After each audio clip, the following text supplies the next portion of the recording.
नमस्कार दोस्तों, स्वागत है आप सभी का आपके अपने यूट्यूब चैनल विद्या पाव पे। दोस्तों, आशा करता हूँ आप लोग अपने घर में स्वस्थ होंगे, मस्त होंगे और अपनी एग्जामिनेशन की तैयारी बहुत अच्छे से कर रहे होंगे। तो दोस्तों, आज हम करने वाले हैं लघु उत्तरीय प्रश्न, जो कि डीएलएड सेकंड सेमेस्टर पेपर 3 के हम करने वाले हैं। तो दोस्तों, चलिए शुरू करते हैं। चैनल पर नए हैं तो चैनल को सब्सक्राइब कर लें, बेल आइकन को दबा लें और वीडियो अच्छी लगे तो लाइक करिएगा। चलिए शुरू करते हैं। पहला प्रश्न है, मनुष्य में कितने प्रकार के दांत पाए जाते हैं, उनके नाम एवं कार्यों को संक्षेप में समझाइए। तो ये प्रश्न है 2023, 21 और 16 में आया हुआ प्रश्न है। तो इसका उत्तर हो जाएगा दांत के प्रकार, टाइप्स ऑफ टीथ। तो मनुष्य के मुख में 4 प्रकार के दांत पाए जाते हैं। कुप्तक या छेदक दंत, इंसीजर जिन्हें कहते हैं, ये दांत धारदार होते हैं। इनकी संख्या 4 होती है। ये भोजन को छोटे छोटे टुकड़ों में विभाजित करते हैं। अगला है रंधक या भेदक दंत, जिन्हें हम कैनाइन के नाम से जानते हैं। इन दांतों की संख्या 2 होती है। ये दांत छेदक दांतों की अपेक्षा लंबे एवं नुकीले होते हैं। ये दांत भोजन को फाड़ने का कार्य करते हैं। अगला है अग्र चवणक दंत यानी प्रीमोलर। इन दांतों को के सिरे नुकीले होते हैं, परंतु कैनाइन दांतों की अपेक्षा ये कम नुकीले होते हैं। इनकी संख्या 4 होती है। इनका कार्य भोजन को कुचलना है। अगला है डांड या चवणक, जिसे हम मोलर और ग्राइंडिंग टीथ बोलते हैं। तो ये दांत मुख के पीछे की ओर होते हैं तथा आकार में चौकोर होते हैं। इनके सिरे तेज धारदार होते हैं। इनका मुख्य कार्य भोजन को चबाना होता है। ये दांत अत्यंत मजबूत होते हैं। इनकी कुल संख्या 6 होती है। अगला प्रश्न है, परिवर्तन किसे कहते हैं। तो इसका उत्तर हो जाएगा परिवर्तन किसी वस्तु की मात्रा, स्थिति, दशा, रूप, रंग, ताप, आकार अथवा अवस्था आदि में के बदलने को परिवर्तन कहते हैं। विभिन्न परिवर्तनों की पहचान वस्तुओं के भौतिक गुण जैसे रंग, आकृति, परिमाण, ताप, आयतन, अवस्था, संरचना तथा रासायनिक गुणों के आधार पर की जा सकती है। अगला प्रश्न, इसका पॉइंट है दैनिक जीवन में होने वाले परिवर्तन, जैसे मोमबत्ती, कोयले, लकड़ी आदि का जलना, दाल सब्जियों का पकना, आटे से रोटी बनाना, दूध से दही बनाना, लोहे में जंग लगना, गीले कपड़े का सूखना आदि दैनिक जीवन में होने वाले परिवर्तन हैं। अगला प्रश्न है, भौतिक एवं रासायनिक परिवर्तन को समझाइए। तो भौतिक परिवर्तन ऐसे परिवर्तन जिनमें पदार्थ की आकृति एवं भौतिक अवस्था में परिवर्तन हो जाता है, परंतु कोई नया पदार्थ नहीं बनता है, भौतिक परिवर्तन कहलाता है। उदाहरण क्या है, लोहे में चुंबकीय उत्पन्न होना, पानी का बर्फ या वाष्प में बदलना, नमक या चीनी का पानी में घुलना, पदार्थ का चूर्ण बनना। तो ये रासायनिक परिवर्तन क्या होता है, ऐसे परिवर्तन जिनमें परिवर्तन के बाद एक नया पदार्थ बन जाता है, जिसके गुण मूल पदार्थ के गुणों से भिन्न होते हैं, रासायनिक परिवर्तन कहलाते हैं। नए पदार्थ को पुनः मूल पदार्थ में परिवर्तित नहीं किया जा सकता है। तो इसका उदाहरण क्या है, लोहे की कील पर जंग लगना, दूध से दही का बनना, पदार्थ का जलना, दूध का फटना या दूध का जमना, भोजन का पचना। अगला प्रश्न है, भौतिक तथा रासायनिक परिवर्तन के अंतर को उदाहरण सहित समझाइए। तो 2 पार्ट में हमने डिवाइड किया है। पहले हम भौतिक का देख लेते हैं। तो भौतिक में है, भौतिक परिवर्तन में पदार्थ के भौतिक गुण अर्थात रंग, अवस्था एवं आकृति आदि में परिवर्तन हो जाता है, परंतु उसकी रचना में कोई अंतर नहीं आता है। अगला है भौतिक परिवर्तन का, इस परिवर्तन में कोई नया पदार्थ निर्मित नहीं होता है। अगला पॉइंट है, कारण हटाए जाने पर पदार्थ अपनी मूल अवस्था को प्राप्त कर लेता है। इसमें पदार्थ के संगठन में कोई परिवर्तन नहीं होता है। इसमें वस्तु के भार में कोई अंतर नहीं आता है। भौतिक परिवर्तन में ताप और विद्युत से वस्तु की रचना में कोई अंतर नहीं आता। दाब के प्रभाव से पदार्थ का केवल आकार स्वरूप बदलता है। अगला देख लेते हैं रासायनिक परिवर्तन का। रासायनिक परिवर्तन में पदार्थ के भौतिक गुण अर्थात रंग, अवस्था आदि सभी कुछ बदल जाते हैं और साथ ही पदार्थ की रचना भी पूर्ण रूप से बदल जाती है। इस परिवर्तन में नया पदार्थ निर्मित होता है। कारण हटाए जाने पर पदार्थ अपने मूल अवस्था को प्राप्त नहीं कर पाता। इसमें पदार्थ के संगठन में परिवर्तन हो जाता है। इसमें वस्तु के भार में अंतर नया पदार्थ बनने के कारण आ जाता है। वस्तु की रचना में प्रकाश एवं विद्युत से परिवर्तन होता है। अधिक दाब पर नए पदार्थ बनते हैं। अगला प्रश्न देख लेते हैं, ध्वनि प्रदूषण से हानिकारक प्रभाव बताइए। तो सामान्य बातचीत की ध्वनि में तीव्र ध्वनि शोर यानी नॉइज़ कहलाती है। शोर एक अवांछनीय ध्वनि है, अतः शोर ही ध्वनि प्रदूषण कहलाता है। ध्वनि प्रदूषण के प्रमुख स्रोत क्या हैं? Main source of sound pollution, उद्योग धंधे तथा मशीनें, परिवहन के साधन जैसे वायुयान, रेलगाड़ी, मोटर, बस आदि, मनोरंजन के साधन जैसे cinema, radio, transistor, tape recorder, television आदि, सामाजिक क्रियाकलाप जैसे दीपावली, दशहरा आदि त्योहारों पर तथा विवाह शादियों में पटाखे छुड़ाना, चुनाव तथा हड़ताल आदि के समय लाउड स्पीकरों द्वारा तेज आवाज़ में भाषण देना, रात्रि जागरण आदि। ध्वनि प्रदूषण के हानिकारक प्रभाव, इफेक्ट ऑफ साउंड पोल्यूशन, तीव्र ध्वनि स्वास्थ्य पर विपरीत प्रभाव डालती है और कार्य करने की क्षमता को घटाती है। शोर से बहरापन, हृदय रोग, बेचैनी जैसे रोग हो जाते हैं। शोर का प्रभाव मनुष्य के स्नायु तंत्र पर भी पड़ता है। शोर से रात्रि में देखने की क्षमता में कमी हो जाती है। रंगों की पहचान में कमी जैसे प्रभाव भी देखे गए हैं। शोर हृदय मस्तिष्क के अतिरिक्त यकृत को भी नुकसान पहुंचाता है। 90 डेसिबल से अधिक की ध्वनि मनुष्य के लिए हानिकारक होती है। अगला प्रश्न है, नाभिकीय ऊर्जा क्या है, इसका उपयोग समझाइए। तो यह क्वेश्चन भी कई बार आया, 2021, 20, 19 में आया हुआ प्रश्न है। तो नाभिकीय ऊर्जा रेडियोधर्मी पदार्थों के नाभिकों के विखंडन अथवा संलयन से मुक्त ऊर्जा को नाभिकीय ऊर्जा कहते हैं। जब यूरेनियम के नाभिकों पर कम गति के न्यूट्रॉनों की बमबारी करता है तो यूरेनियम नाभिक दो हल्के नाभिकों में टूट जाता है तथा इस प्रक्रिया में अपार ऊर्जा प्राप्त होती है। इस प्रक्रिया को नाभिकीय विखंडन यानी न्यूक्लियर फिजन कहते हैं तथा जिस निकाय में नाभिकीय विखंडन द्वारा ऊर्जा उत्पन्न की जाती है उसे नाभिकीय भट्टी अथवा न्यूक्लियर रिएक्टर कहते हैं। नियंत्रित नाभिकीय अभिक्रियाओं के परिणामस्वरूप प्राप्त ऊर्जा नाभिकीय ऊर्जा या परमाणु ऊर्जा कहलाती है। दो प्रकार की नाभिकीय अभिक्रियाओं से नाभिकीय ऊर्जा प्राप्त हो सकती है, नाभिकीय संलयन एवं नाभिकीय विखंडन। किंतु वर्तमान समय में सभी वाणिज्यिक परमाणु ऊर्जा इकाइयां नाभिकीय विखंडन पर ही आधारित हैं।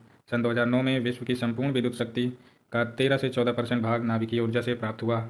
इसका उपयोग विद्युत उत्पादन में किया जाता है। हमारे देश में तारापुर महाराष्ट्र, कोटा राजस्थान, कलपक्कम तमिलनाडु तथा नरोरा उत्तर प्रदेश में परमाणु ऊर्जा केंद्र हैं, जहाँ नाभिकीय रिएक्टरों से ऊर्जा प्राप्त करके विद्युत उत्पादन किया जा रहा है।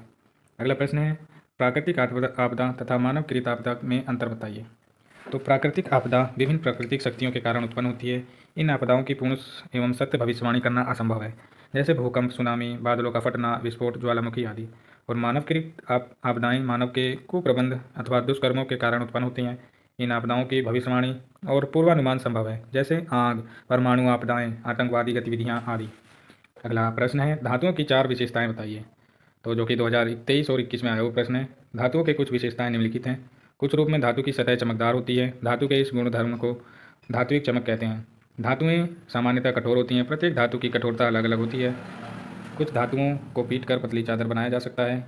इस गुणधर्म को आघातवर्धीयता कहते हैं। सोना तथा चांदी सबसे अधिक आघातवर्ध हैं। धातु के पतले तार के रूप में खींचने की क्षमता को तन्यता कहते हैं। सोना सबसे अधिक तन्य धातु है। अगला प्रश्न है, मृदा प्रदूषण के स्रोत एवं प्रभाव लिखिए। तो इसका उत्तर हो जाएगा, मृदा प्रदूषण के स्रोत घरेलू अपशिष्ट यानी कूड़ा कचरा, डिटर्जेंट, उपयोग में लाई जाने वाली पॉलीथीन, बाढ़ और तूफान द्वारा भूमि की उर्वरा सतह का बह जाना। मृदा प्रदूषण के प्रभाव, मृदा प्रदूषण के प्रभाव कारण फसल उत्पादन कम हो जाता है। गंदगी पर अनेक प्रकार की कीट तथा मक्खियाँ पनपती हैं। अगला प्रश्न है, मनुष्य के श्वसन तंत्र का नामांकित चित्रण बनाइए। तो जो कि 2020 और 2017 में आया हुआ प्रश्न है। तो दोस्तों ये डायग्राम बनाया हुआ है, इसको आप देख सकते हैं। ये आपका नासामार्ग हो गया, ये नाक वाला ना, ये मुख गुहा हो गया, ये कंठचंद हो गया, ये प्रश्नी हो गया, ये श्वसन नाल हो गई, ये श्वसन नालिकाएँ हो गई, ठीक है, ये श्वसनी हो गई, यहाँ ये चीज़, ये फेफड़ा हो गया, तो ये हमारा हृदय हो गया, ये फुसफुस धमनी है, ये जो निकली हुई है सारी, ये फुसफुस धमनी है, ठीक है। ये फुसफुस सिरा है, जो मेन है बड़ी वाली है, मोटी वाली, ये फुसफुस सिरा है, और ये जो छोटी छोटी निकली है धमनियाँ हैं। इस तरीके से आप डायग्राम बना सकते हैं। तो अगला प्रश्न देखते हैं, सरल मशीनों के प्रकार बताइए। सरल मशीनों के प्रकार, सरल मशीनें निम्न प्रकार की होती हैं, उत्तोलक, पेच, झुकातल, घिरनी, पहिया और धुरी। अब इनको एक्सप्लेनेशन देख लेते हैं। उत्तोलक, उत्तोलक एक मुड़ी हुई अथवा सीधी मजबूत छड़ होती है। इस छड़ को एक बिंदु के सापेक्ष घुमा सकते हैं। और पेंच क्या होता है? स्क्रू। पेंच स्क्रू वास्तव में झुके तल के समान होता है। किसी मोटर वाहन के पहिए को निकालने में उसके धुरा दंड को उठाने के लिए स्क्रू जैक का प्रयोग किया जाता है। लकड़ी के दरवाजे, खिड़की व अलमारी बनाने में स्क्रू ड्राइवर की सहायता से इसमें पेंच स्क्रू लगाए जाते हैं। अगला है झुका यानी आनत तल। किसी समतल तख्ते को क्षैतिज तथा तल से किसी न्यून कोण पर झुका कर रखते हैं तो तख्ते का तल आनत तल कहलाता है। तो आनत तल का उपयोग क्या है? भारी ड्रम को कंबल लगाकर ट्रक पर चढ़ा दिया जाता है। स्कूटर को सड़क से मकान के चबूतरे पर चढ़ाया जाता है। घरों की छत पर चढ़ने वाली सीढ़ी से छत पर चढ़ा जाता है। दोस्तों कुछ इस प्रकार का होता है, जो हम सीढ़ी में लगा लेते हैं ऐसे चढ़ाने के लिए, अपनी गाड़ी वगैरह आप चढ़ा सकते हैं ना ऊपर, तो इस तरीके से ये ढलानदार होता है, ठीक है। अगला है घेरनी। कुएं से पानी निकालने के लिए गोल खांचेदार पहिए पर होकर रस्सी खींचते हैं जिससे पानी ऊपर निकल आता है। यह पहिया ही घिरनी कहलाता है। घिरनी के उपयोग किसी भारी को उठाने के लिए, आवश्यक बल को कम करने के लिए घिरनी का प्रयोग किया जाता है और बल की दिशा बदलने में घिरनी का उपयोग करते हैं। तो दोस्तों घिरनी एक इस तरीके की होती है, एक मटेरियल जो लगा होता है लोहे का, इसमें आपकी कुएं की रस्सी ऐसे जाती है, इसमें बाल्टी लगी जाती है, यहाँ से खींचते हैं तो ये घिरनी जो है घूमती है, चरखड़ी की तरह होती है, चक्री की तरह। पहिया, पहिया क्या होता है? पहिया एक सरल मशीन है जिसमें भारी वस्तुओं को एक स्थान से दूसरे स्थान पर ले जाया जाता है। यह गोल होता है। अब इसका उपयोग देखते हैं। पहिएदार ट्राली या गाड़ी पर रखकर बोझ को बहुत कम बल लगाकर अधिक तेज गति से खींचा जा सकता है। अगला है मशीनों द्वारा सहायता। मशीनें निम्न प्रकार से हमारी सहायता करती हैं। मशीनों द्वारा बल को सुविधाजनक स्थान पर लगाकर कार्य को आसानी और शीघ्रता से कर सकते हैं। भारी बोझ ढोने के लिए जहां कई व्यक्तियों की आवश्यकता होती है, वहीं पहिए वाले ठेले से की सहायता से एक व्यक्ति द्वारा ही कार्य संपन्न किया जा सकता है। मशीनों द्वारा बल को उपयुक्त दिशा में लगाकर कार्य को आसान किया जा सकता है। अगला है प्रोकैरियोटिक तथा यूकैरियोटिक कोशिकाओं में अंतर स्पष्ट कीजिए। तो इसका उत्तर हो जाएगा प्रोकैरियोटिक कोशिका। यह सरल कोशिका है जिसे जीवाणु, विषाणु, माइक्रोप्लाज्मा, नीले हरे शैवाल आदि केंद्रक अनुपस्थित व अल्प विकसित होता है। श्वसन तंत्र जीव द्रव कला में उपस्थित होता है। अगला है यूकैरियोटिक कोशिका। यह क्या होती है? यह जटिल कोशिका है जैसे पादप एवं जंतु। इनमें केंद्रक उपस्थित होता है और श्वसन तंत्र माइटोकॉन्ड्रिया में उपस्थित होता है। अगला प्रश्न है उत्तोलक क्या है? उत्तोलक के प्रकारों का वर्णन कीजिए। तो उत्तोलक एक मुड़ी हुई अथवा सीधी मजबूत छड़ होती है। इस छड़ को एक बिंदु के सापेक्ष घुमा सकते हैं। तो उत्तोलक का यांत्रिक लाभ क्या है? भार बटे आयास, यानी आयास भुजा बटे भार भुजा। तो अगला पॉइंट है आलंब यानी फलक्रम, जिस निश्चित बिंदु के चारों ओर उत्तोलक को क्षण स्वतंत्रता पूर्वक घुमाती है। तो आयाम क्या होता है? एफर्ट। उत्तोलक को उपयोग में लाने के लिए उस पर जो बल लगाया जाता है उसे आयाम कहते हैं। भार यानी एफर्ट। उत्तोलक के द्वारा जो बोझ उठाया जाता है उसे ही हम भार कहते हैं। तो भार और बल, ये आलंब बीच में लगता है, ये इसका ये प्रथम श्रेणी के उत्तोलक। इस प्रकार के उत्तोलक में आलंब बीच में होता है। इसके एक और भार तथा दूसरी ओर आलंब होता है। ठीक है। इसमें यांत्रिक लाभ एक से अधिक, एक से एक के बराबर या एक से कम भी हो सकता है। उदाहरण क्या है? कैंची, तराजू, हैंडपंप, शीशा, ढेकुली, कलम, नल, नल की टोटी आदि। तो इस तरीके से है। और द्वितीय श्रेणी के उत्तोलक क्या होते हैं? इस प्रकार के उत्तोलक के बीच में भार, एक और बल तथा एक और आलंब होता है। उदाहरण सरोता, एक पहिए वाला ठेला। अगला है तृतीय श्रेणी के उत्तोलक। इस प्रकार के उत्तोलक में एक सिरे पर आलंब तथा दूसरे सिरे पर भार होता है और बीच में बल लगाया जाता है। इसका उदाहरण है चिमटा, हल, फावड़ा और आदि। अगला है प्रश्न निम्नलिखित के सूत्र एवं एक एक उपयोग लिखिए। तो विरंजक चूर्ण का दिया है, बेकिंग सोडा का फॉर्मूला लिखना है और धावन सोडा का। तो पहले विरंजक चूर्ण का देख लेते हैं, जिसे हम ब्लीचिंग पाउडर कहते हैं। इसका फॉर्मूला होता है केमिकल फॉर्मूला CaOCl2, जिसे हम कैल्शियम हाइपोक्लोराइड बोलते हैं। इसका उपयोग पेयजल को शुद्ध करने में, वस्त्र व कागज उद्योग में विरंजक के रूप में किया जाता है। अगला है बेकिंग सोडा। बेकिंग सोडा को हम NaHCO3 यानी सोडियम बाइकार्बोनेट कहते हैं। इसका उपयोग खाने की वस्तुओं में होता है। अगला है धावन सोडा, जिसे हम Na2CO3, इसका उपयोग कपड़े धुलने में किया जाता है। अगला प्रश्न है प्रथम वर्ग के उत्तोलक को उदाहरण सहित परिभाषित कीजिए। तो प्रथम वर्ग के उत्तोलक इस वर्ग के उत्तोलक में आलंब, आयास तथा भार के बीच में होते हैं, जैसे कैंची, फ्लांस और हैंडपंप। अगला प्रश्न है जल में घुलनशील तथा वसा में घुलनशील विटामिन के दो दो उदाहरण लिखिए। तो जल में घुलनशील आपको पता है BC होता है, विटामिन B और C, और वसा में घुलनशील कीड़ा होता है, vitamin A, vitamin D, vitamin E और विटामिन K। तो विटामिन के मुख्य स्रोत क्या हैं? विटामिन अनाज, हरी सब्जियां, दालें, दूध, घी, पनीर, मांस, छिलकेदार फल, अंकुरित बीजों में प्रचुर मात्रा में पाए जाते हैं। तो अगला प्रश्न है जल प्रदूषण के मुख्य कारण लिखिए। तो इसका है कारखानों से निकलने वाला कचरा को नदियों में बहा दिया जाता है। नदियों और तालाबों के पास धोए गए कपड़ों की गंदगी तथा साफ किए गए बर्तनों की गंदगी भी बहकर नदियों में पहुंच जाती है। अगला प्रश्न है वसा को कितने समूहों में बांटा गया है? तो वसा को 3 समूहों में बांटा गया है, संतृप्त वसा, असंतृप्त वसा और बहु असंतृप्त वसा। अगला प्रश्न है दिए गए समीकरण को पूरा कीजिए। समीकरण दिया हुआ है CaCO3 + 2HCl। इसका समीकरण कंप्लीट करना था। CaCO3 + 2HCl equals CaCl2 + CO2 + H2O। अगला है अम्ल और क्षार में अंतर बताइए। अम्ल क्या होता है? जिसे हम एसिड बोलते हैं। आर्हेनियस के आयनन सिद्धांत के अनुसार अम्ल वे पदार्थ हैं जो जलीय विलयन में हाइड्रोजन आयन देते हैं तथा हाइड्रोजन आयन के अतिरिक्त और कोई धनायन नहीं होता है। बेस क्या होता है? जिसे हम क्षार कहते हैं। यह यौगिक जो जलीय विलयन में हाइड्रोक्सिल आयन यानी OH हाइड्रोक्सिल आयन देते हैं, हाइड्रोक्सिल आयन के अतिरिक्त और कोई ऋण आयन नहीं देते हैं, क्षारक कहलाते हैं। ठीक है। अगला है लवण, जिसे हम साल्ट बोलते हैं। धनायन प्रायः धात्विक आयन बोलते हैं और किसी अम्ल के ऋणायन जैसे Cl-, NO3-, SO2- और आदि से बने यौगिक लवण कहलाते हैं। कुछ लवणों में धनायन धात्विक आयन न होकर कुछ परमाणुओं का समूह होता है, जैसे NH4+ ion, K2SO4, NH4HCl, CuNO3 आदि लवणों के उदाहरण हैं। अगला है प्रश्न, फसल चक्रण क्या होता है? और एक और प्रश्न है, फसल चक्रण किसे कहते हैं? तो आइए इसको देखते हैं। इसका उत्तर हो जाएगा फसल चक्रण, जिसे हम क्रॉप रोटेशन बोलते हैं। किसी खेत में एक निश्चित समय में एक फसल के बाद दूसरी फसल लेने की प्रक्रिया को, जिसमें भूमि की उर्वरा शक्ति नष्ट न होने पाए, फसल चक्रण कहते हैं। The growing of different crop of on a piece of land in a pre plan succession is called as crop rotation. अर्थात भूमि के किसी निश्चित भाग पर नियत समय में फसलों का इस प्रकार से बोया जाना कि भूमि की उर्वरा शक्ति भी कम न होने पाए और उपज भी अच्छी मिले, इस प्रकार की अदला बदली फसल चक्रण कहलाती है। अगला प्रश्न है, किन्हीं दो कीट पक्षी पौधों के नाम बताइए। तो नेपेंथिस और वीनस फ्लाई ट्रैप हो गया। अगला प्रश्न है, सामंजस्य को परिभाषित करते हुए इसका सूत्र लिखिए। तो किसी कारक के कार्य करने की समय दर को उसकी सामर्थ्य अथवा शक्ति कहते हैं। इसे P से प्रदर्शित करते हैं। यह किसी कारक द्वारा T समय में W कार्य किया जाए तो इसका फॉर्मूला हो जाएगा कारक की सामर्थ्य यानी P बराबर W/T कार्य बटे समय। अगला है, सामर्थ्य का मात्रक क्या है? MKS प्रणाली में सामर्थ्य का मात्रक वाट अथवा जूल पर सेकंड है। कार्य तथा सामर्थ्य का संबंध, यदि कोई कारक T समय में से W कार्य करता है तो किया गया कार्य बराबर कारक की सामर्थ्य गुणे समय अर्थात W=P/T। अगला प्रश्न है, माइटोकॉन्ड्रिया को कोशिका का ऊर्जा ग्रह क्यों कहा जाता है? तो इसका उत्तर हो जाएगा, कोशिका का पावर हाउस माइटोकॉन्ड्रिया को कहते हैं। यहाँ पर ग्लूकोज का विखंडन होता है और रासायनिक ऊर्जा उत्पन्न होती है। यही ऊर्जा हमारे शरीर की गतिविधियों का संचालन करती है और हमें शारीरिक बल प्रदान करती है। माइटोकॉन्ड्रिया में उत्पन्न ऊर्जा ATP अणुओं के रूप में संचित रहती है। अगला प्रश्न है, भास्मिक ऑक्साइड किसे कहते हैं? तो धातुओं और ऑक्सीजन के संयोग से भास्मिक ऑक्साइड बनते हैं।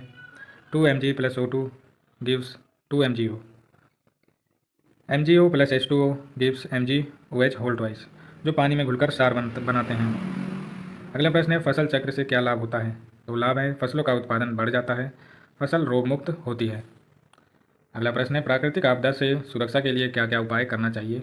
इसका उत्तर है, प्राकृतिक आपदा से सुरक्षा के लिए उपाय अधिक से अधिक वृक्षारोपण, वनों का संरक्षण, बड़े उद्योगों से निकलने वाली CO2 की मात्रा घटाना। आपदा प्रबंधन, आपदा प्रबंधन में निवारक और संरक्षी उपाय, तैयारी तथा मानवों पर आपदा के प्रभाव को कम करने के लिए राहत कार्य को व्यवस्था तथा आपदा प्रवण क्षेत्रों के सामाजिक आर्थिक पक्ष सम्मिलित किए जाते हैं। राज्य स्तर पर आपदा प्रबंधन, राज्य स्तर पर आपदा प्रबंधन निम्न प्रकार होता है। राज्य स्तर पर बचाव राहत और पुनर्वास विभाग, आपदा प्रबंधन विभाग। जनपद स्तर पर जिलाधीश कार्यालय, खंड या क्षेत्र स्तर पर क्षेत्र समिति कार्यालय, ग्राम स्तर पर गांव की आपदा प्रबंधन समिति। आपदा राहत कार्य, प्राकृतिक आपदाओं का सामना करने का उत्तरदायित्व राज्य सरकारों का होता है। केंद्रीय सरकार का कार्य मानवीय तथा वित्तीय सहायता प्रदान करना होता है। राज्य प्रशासन पर मुख्यमंत्री अथवा मुख्य सचिव राज्य स्तर की आपदा प्रबंधन समिति का अध्यक्ष होता है। वह समस्त राहत कार्यों का संचालन और प्रबंधन करता है। राहत स्तर की आपदा प्रबंधन समिति के आदेश व निर्देश के अनुरूप कार्य करता है। कुछ राज्यों में वित्त सचिव इस कार्य का संचालन करते हैं। आपदाओं का प्रबंधन राज्य आपातकालीन योजना और कोष बनाकर किया जाता है। अगला प्रश्न है, ऐच्छिक और एवं अनैच्छिक पेशी में अंतर स्पष्ट कीजिए। ऐच्छिक पेशियाँ, जिन पेशियों को हम अपनी इच्छानुसार गति करा सकते हैं, ऐच्छिक पेशियाँ कहलाती हैं, जैसे हाथ, पैर आदि।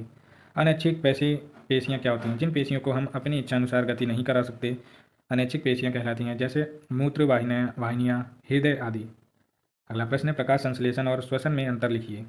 प्रकाश संश्लेषण में प्रकाशिक ऊर्जा रासायनिक ऊर्जा में बदलती है और कार्बन डाइऑक्साइड जैसे ग्लूकोज तथा स्टार्च के रूप में एकत्रित होती है। इन यौगिकों के टुकड़े तथा रासायनिक ऑक्सीकरण से प्राप्त पर्याप्त ऊर्जा निकलती है, जिनका उपयोग जीव करते हैं।